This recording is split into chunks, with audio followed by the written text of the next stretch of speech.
Selamat malam pemirsa.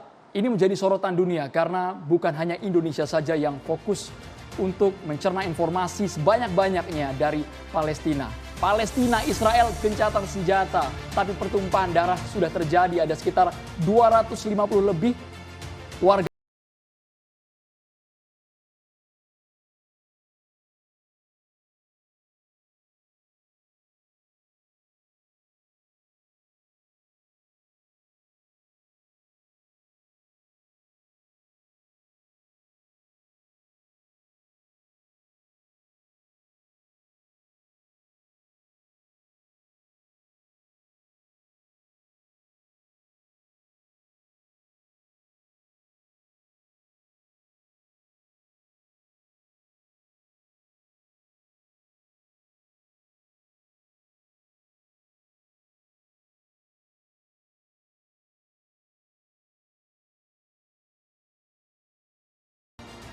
Kami juga menghadirkan ada Babe Haikal Hasan, penceramah dan juga penggalang dana aksi solidaritas bela Palestina. Assalamualaikum, selamat malam Babe Haikal. Waalaikumsalam, selamat malam semua.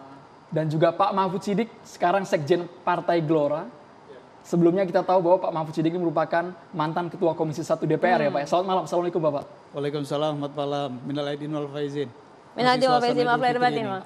Tidak terasa, suasana lebaran masih ada ya Pak ya? Masih suasana Syawal lah ya. Kami juga akan langsung mengajak Anda pemirsa untuk memperbarui informasi dari jalur Gaza Palestina. Kita akan bergabung bersama dengan aktivis kemanusiaan. Ada Muhammad Husin. Assalamualaikum Mas Husin. Kita coba perlihatkan kepada pemirsa. Selamat malam Mas Husin. Sudah terdengar jelas audio Mas Husin. Kami ingin tahu Mas Husin, kondisi terbaru pasca gencatan senjata Israel dan juga Palestina, Mas Husin. Alhamdulillah ini sudah hari kelima kita memasuki masa-masa gencatan senjata, ya ceasefire, dan warga Palestina sudah mulai melakukan aktivitasnya normal, berangsur-angsur normal, toko-toko mulai buka, pasar-pasar mulai beraktivitas, alhamdulillah. Namun masih banyak korban-korban yang berjatuhan sampai saat ini, dan juga korban jiwa masih berjatuhan. Kenapa? Karena banyak korban-korban luka yang menderita luka parah sehingga meninggal akibat luka parah yang diderita. Di sisi lain, meskipun sudah ada gencatan senjata, namun langit jalur Gaza masih terus dipantau 24 jam oleh pesawat tempur drone tanpa awak milik Israel, milik Zionis Israel, yang tidak juga meninggalkan langit Gaza full 24 jam per hari, 7 hari per minggu. Namun pada intinya situasi mulai kondusif, warga sudah mulai bisa beroperasi, beraktivitas sebagaimana biasa. Iya, Mas, kalau kita berbicara mengenai penangkapan sejumlah aktivis yang dilakukan oleh Zionis Israel, Anda bisa jelaskan lebih lengkap mengenai hal ini? Iya, memang sampai saat ini sudah lebih dari 1.000 warga itu ditangkap, di antaranya anak-anak, ditangkap dalam operasi penangkapan massal oleh tentara Zionis Israel, oleh kepolisian Zionis Israel di wilayah tepi barat, di wilayah Al-Quds dan berbagai wilayah di sekitar tepi barat lainnya.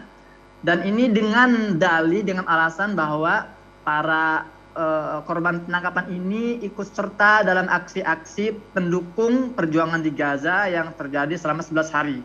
Dan sampai saat ini penangkapan masih terus dilakukan. Kepolisian Israel terus merengsek ke beberapa desa dan kampung di wilayah Palestina tepi barat. Belum ada tanda ini akan berhenti. Mas Husin, kami dengar juga gencatan senjata ini kan sudah terjadi. Namun nyatanya di lapangan Mas Husin, apakah benar masih ada pemukim-pemukim Yahudi, masih ada mungkin provokator atau penyerangan kepada warga Gaza meskipun sudah ada kesepakatan gencatan senjata? Di antara kesepakatan yang disepakati dalam gencatan senjata kali ini itu bukan semata-mata, bukan hanya berhentinya penyerangan ke Gaza. Jadi di antaranya adalah berhentinya penyerbuan masuk ke wilayah Masjidil Aqsa di Yerusalem atau Al-Quds. Namun sampai hari ini saya mendapat kabar langsung dari Masjidil Aqsa masih adanya penyerbuan oleh para pemukim ilegal Yahudi radikal masuk ke dalam Masjidil Aqsa dengan dikawal oleh kepolisian Israel dan melakukan aksi provokatif di dalam komplek Masjidil Aqsa, dan ini merupakan sebuah penodaan serta pelanggaran jelas-jelas terhadap kesepakatan gencatan senjata yang baru tercapai 5 hari terakhir. Mas Husin, kalau bisa dijelaskan, tentu ini bukan kali pertama kalau kita melihat sejarah, tapi biasanya berapa lama gencatan senjata ini berlangsung, Mas Husin? Saya di Gaza sudah 10 tahun, saya sudah merasakan 3 agresi militer di Gaza dan ini kadang-kadang lama, kadang-kadang sebentar. Tahun 2012 tercapai gencatan senjata hanya berlangsung selama 2 tahun. 2014 terjadi perang besar lagi 60 hari, kemudian setelahnya itu tercapai lagi gencatan senjata dan sampai 2021, artinya 7 tahun berlalu dan saat ini kita kembali ke gencatan senjata dan kita tidak tahu karena kita mengetahui bahwa bangsa Yahudi ini bangsa yang senang melanggar kesepakatan. Tapi kita berharap semoga ini bisa bertahan lebih panjang, lebih lama. Mas Hussein, dari 3 kali Anda juga hadir di sana menjadi saksi fakta tentang agresi militer dari Zionis Israel. Kalau Anda lihat, ini memang murni tragedi kemanusiaan atau ada unsur agama di balik itu? Karena masih banyak orang yang sampai sekarang mempertanyakan ini. Kalau ditarik terlalu jauh ke sejarah, jangan-jangan ini sudah masuk ke keyakinan seperti itu, Mas Hussein. Iya, ini penting sekali untuk difahami.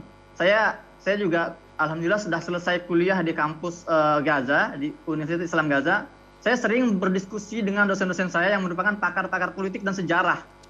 Dan kita sering-sering berbicara tentang sumber permasalahan Palestina itu apa sih? Apa ini konflik kemanusiaan murni atau ini ada konflik agama? Jadi memang pada dasarnya konflik di Palestina ini adalah konflik hegemoni antara koalisi negara-negara adidaya. Dan saat ini sedang didominasi oleh negara-negara barat yang dipimpin oleh gerakan Zionis dengan ideologinya bernama Zionisme. Dan ya, pada dasarnya ini bukan isu agama, ini bukan konflik agama. Tapi ini tidak ada hubungannya antara Zionisme dengan Yahudi, tidak ada hubungannya. Yang ada, Zionis ini menggunakan agama Yahudi sebagai topeng.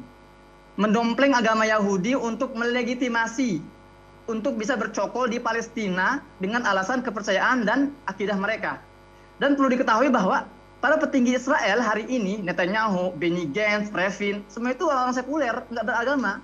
Yahudi sekali lagi hanya digunakan kedok agar mereka bisa ada di Palestina.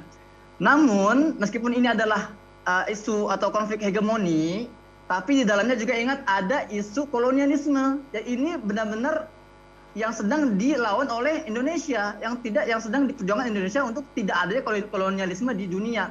Dan juga selain itu, isu ini juga masalahnya menyentuh langsung ke permasalahan agama, berdampak langsung pada penodaan situs-situs umat Islam di Palestina. Masjidil Aqsa ini kiblat umat Islam. Ini adalah masjid yang disucikan umat Islam.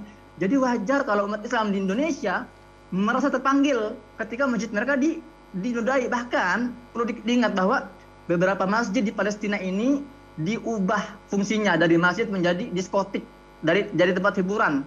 Ini jelas melukai perasaan umat Islam di seluruh dunia. Maka dari itu jangan ada narasi-narasi bahwa isu ini murni isu kemanusiaan, bukan isu agama. Ini nggak benar. Ya, ini isu kemanusiaan, tapi kita tidak boleh menafikan bahwa ada isu konflik agama, ada konflik politik, ada konflik kolonialisme. Ini semua lengkap. Maka dari itu ini penting untuk dipahami agar masyarakat Indonesia terutama tidak salah dalam memahami isu peta konflik di Palestina. Baik, Anda menggarisbawahi bahwa ini sebagian besar adalah isu kemanusiaan antara Palestina dan juga Israel. Terima kasih Muhammad Hussein, aktivis yang bermukim di wilayah Gaza, Palestina. Terima kasih. Jaga kesehatan di sana, Mas Hussein. Salam untuk teman-teman di sana. Oke, sama-sama. Terima kasih. Semoga korban juga tidak bertambah lagi ya, Maria. Kita langsung saja mengajak pemirsa, karena kita nanti akan melibatkan juga dari mantan kepala BIN. Namun kita tahan sejenak, saya minta pandangannya dulu dengan Mbak Monik ini. Mbak Monik Reikers, kita tempatkan sebagai aktivis pro-Israel. Anda juga kabarnya sudah berkali-kali berkunjung ke sana, mengetahui kondisi di sana seperti apa. Kita sebelum ke Mbak Monik, kita langsung ke Pak AM Hendro Priyono terlebih dahulu ya, Mbak Monik ya. Selamat malam Pak AM Hendro Priyono yang merupakan mantan kepala BIN. Pak Hendro Priyono sudah bersama kami. Baik, selamat malam Pak Hendro Priyono. Malam Bapak. Kami ingin tahu Bapak, pandangan Bapak seperti apa konflik yang terjadi antara Israel dan juga Palestina. Karena kemarin statement Bapak cukup mengejutkan kita semua Pak, ketika ini bukan urusan Indonesia. Seperti apa Pak Hendro Priyono? Saya terima kasih loh kalau ada informasi seperti ini ya Pak Muhammad Hussein aslinya dari sana Gaza. Kemudian saya terima kasih kepada negara kita, yang kepala negara kita sudah menyampaikan sikapnya. Terima kasih juga kepada Menteri Negara kita, Menteri Luar Negeri Retno, tadi ditayangkan sudah bicara.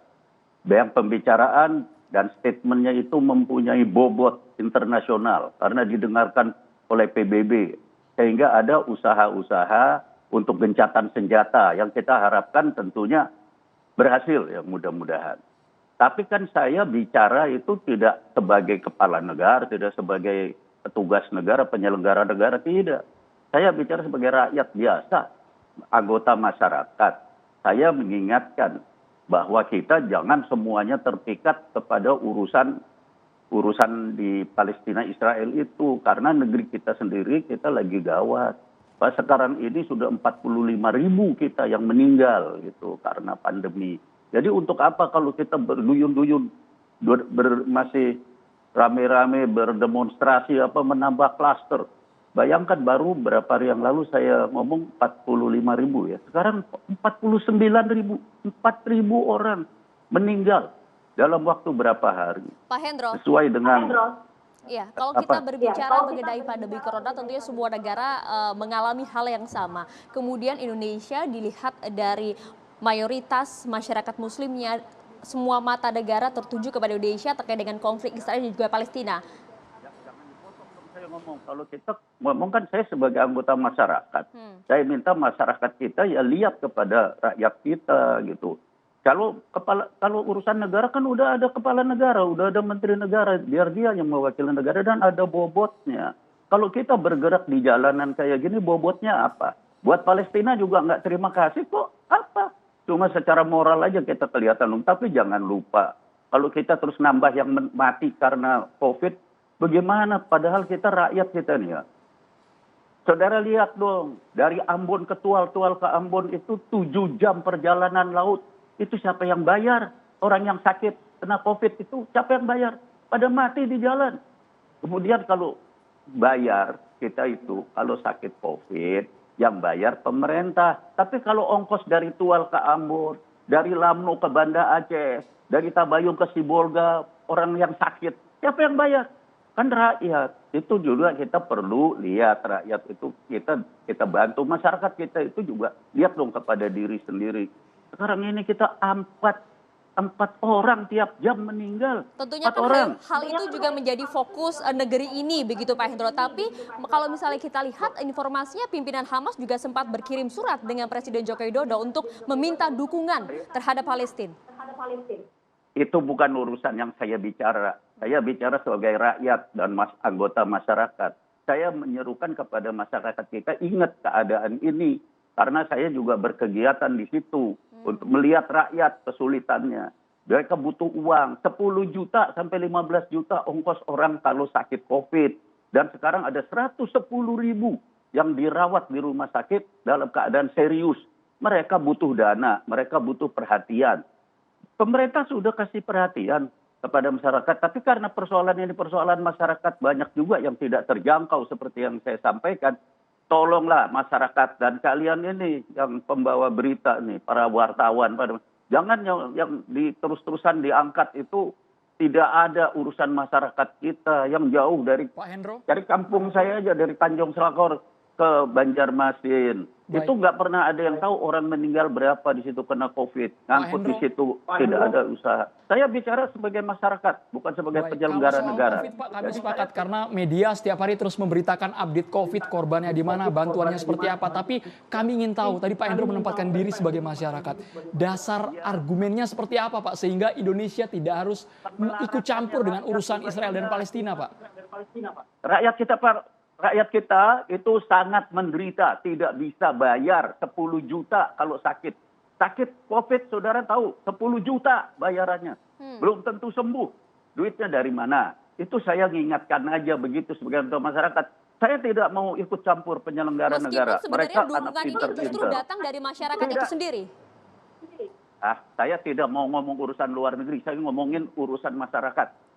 Saya sebagai anggota masyarakat. Kalau saya penyelenggara negara, saya ngomong soal negara. Meskipun ini saya ngomong soal masyarakat. Baik. Masyarakat kita jangan sampai lupa diri. Ingat, saya juga masyarakat saya juga bangsa Indonesia. Saya juga terenyuh lihat ini tadi yang disampaikan Pak Muhammad Hussein. Siapa hati manusia biasa yang tidak tersentuh? Sedih kita juga. Tapi mboknya sedih juga dong lihat kampung Hendro. halaman kita masing-masing, kampung halaman saya itu yang saya maksud. Pak Hendro. Bukannya jangan diputar balik seolah-olah saya tidak mau care terhadap urusan pelanggaran kemanusiaan. Pak Hendro Priyono, penderitaan rakyat. kami yakin kalau soal Jangan kemanusiaan, begitu, diputar kami balik. yakin Bapak juga tergerak. Fitnah gitu.